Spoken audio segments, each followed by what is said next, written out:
Assalamualaikum warahmatullahi wabarakatuh. Selamat pagi sobat trader semuanya dimanapun saat ini Anda berada. Jumpa lagi dengan Wijaya Trading masih di analisa pagi hari ini hari Kamis ya, hari Kamis 10 Agustus 2023. Kita akan mappingkan hari ini bagaimana potensi dan probabilitasnya, kira-kira seperti apa gambarnya. Kita nanti bisa otak-atik sendiri ya, kita bisa pertimbangkan. Jika sesuai nanti silakan diikuti, jika tidak sesuai silakan kembangkan sendiri sesuai dengan style masing-masing. Sebelum masuk di mapping hari ini, kita akan review satu hari kemarin.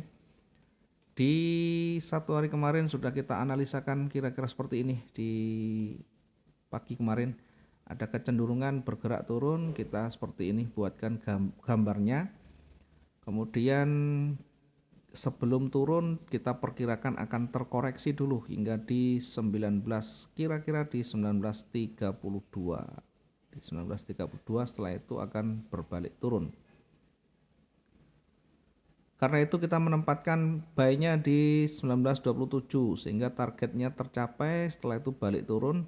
Sell-nya di 1922. Meskipun kita bisa menempatkan sell di sini ya, sudah ada tanda-tanda pembalikan kembali ke trennya sehingga kita bisa menempatkan sell juga di sini ya.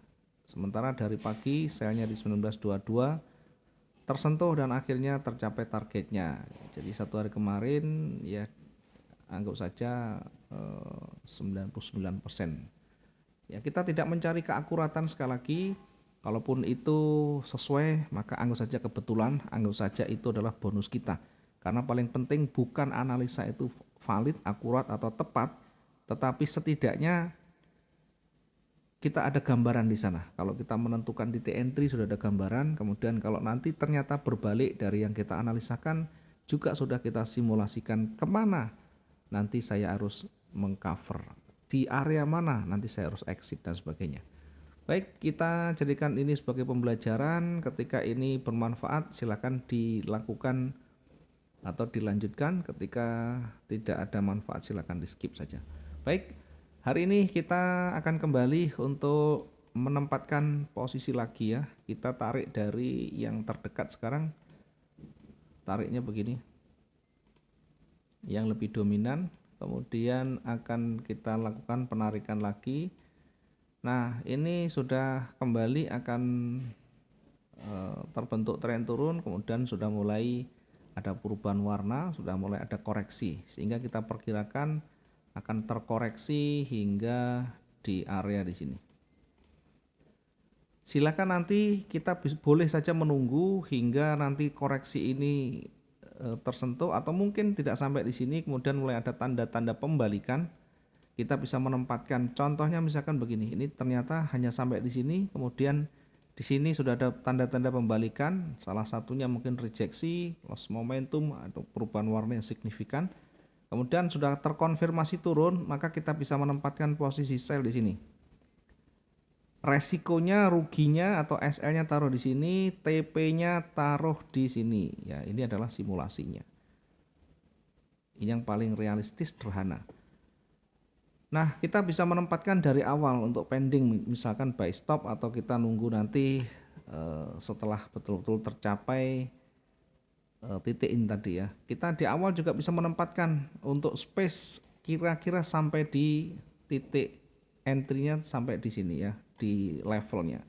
Boleh saja kita menempatkan begini, contoh ya. Buy-nya kita bisa menempatkan di 1918 poin sekian misalnya ini ya. Nanti kita targetkan di sini. Kita targetkan di 1924 poin sekian. Ini sekaligus sebagai resisten. Ketika ini dilewati, ya dia bisa bergerak kembali naik hingga di resisten berikutnya. Jadi kita secara bertahap akan kita uji. Ketika nanti dia bergerak jauh lebih kuat dan di atas resisten di sini, maka tentu nanti akan dimulai fase baru, akan dimulai tren yang baru ya. Nanti akan terbentuk, bisa juga nanti akan membentuk tren baru seperti ini. Ya, kemudian nanti terkoreksi lagi dan akhirnya kembali naik. Tentu ini adalah jika. Ya, jika itu ya bisa terjadi bisa tidak ya. Tentu dengan parameternya di bawah kita harus lihat ini mampu tidak dilewati. Di sini mampu tidak dilewati. Yang jadi pertanyaan ketika nanti berada di sini dan ternyata berbalik, ya kita bisa manfaatkan lagi. Tanda-tanda pembalikan itu ada enggak di sini? Kalau ada, kita bisa menempatkan posisi sell di sini ya. Saya kasih garis ini. Kita bisa menempatkan posisi sell, resikonya di atas levelnya, targetnya bisa di level bawah. Sekarang kita kembali ke buy yang di sini 19 ini, kita bisa mentargetkan di 1924 ini contohnya ya.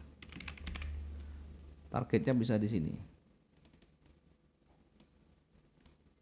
Ya, resikonya silakan ditentukan ya. Silakan ditentukan, boleh menggunakan SL, boleh menggunakan pending order atau averaging, switching, pilihan. Kemudian titik jenuh di mana? Titik jenuh hari ini diperkirakan di atas itu di kisaran 1944 ya, titik jenuhnya, area jenuhnya di sana. Kembali ke bawah ya, ketika nanti tidak mampu menembus area levelnya, kemudian diperkirakan akan bergerak turun. Di levelnya kalau dilewati ada potensi kembali akan bergerak turun hingga di mana? Hingga di level berikutnya tentunya ya. Kita bisa lihat di sisi sebelah kiri ya. Kita perkirakan ketika dia bergerak turun akan mencapai di 1906 ya, atau di kisaran 1906 ini ya. Selanjutnya di titik jenuhnya kita perkirakan di sini di 19, kira-kira di 1894 ini area jenuhnya. Hati-hati di 1894. Kembali tadi untuk selnya kita bisa menempatkan di 1912. Selnya kita bisa menempatkan di 1912. Kemudian untuk targetnya tadi kita bisa menempatkan di sini ya 1906. Yang terdekat tentunya ya. Target yang realistis di sini. Kenapa kita hanya mengambil 500 ya? Hanya mengambil 50 pips ya. Boleh saja kita mengambil di bawah. Nah, saya terus terang menggunakan target-target yang tidak terlalu panjang karena kita menggunakan harian sehingga harus berburu dengan waktu ya, biar tidak terlalu lama dalam floating kita. Mungkin ini saja yang bisa kita sampaikan. Silakan nanti disesuaikan lagi dengan analisa masing-masing. Ini adalah hanya satu simulasi. Jika ini bermanfaat silakan dipertimbangkan. Jika tidak sesuai dengan style gaya trading teman-teman semuanya, silakan kembali ke masing-masing. Terima kasih, mudah-mudahan hari ini maksimum profit kita, hari ini bisa menjaga konsistensi profit kita. Terima kasih, selamat pagi, assalamualaikum warahmatullahi wabarakatuh, salam profit dua arah.